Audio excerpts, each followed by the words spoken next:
Ang total flood control budget pala mula 2022 hanggang 2025 ay 1.2 trillion pesos.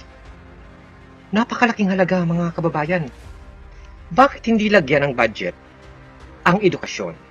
Hindi lagyan ng malaking budget ang kalusugan? Bakit ba isinisiksik nilang maigi ang pondo ng bayan dyan sa mga flood control projects at ibang mga pakalsada? Yung mga basic social services, katulad sa agrikultura, kalusugan, at edukasyon, ay hindi nila nilalagyan.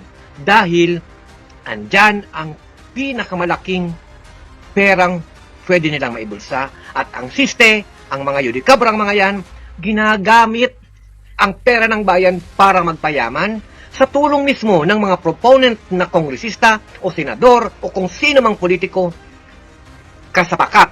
Itong mga kontraktor at iba pang mga nasa ahensya ng gobyerno na siyang nagiging dahilan ng matinding korupsyon na hindi napapakinabangan ng taong bayan. Kaya dapat ang mga yan sa ginagawa ng Kongreso sa ngayon, umaksyon ang COA o mag-step up ang COA, may mapanagot, makasuhan at may makulong.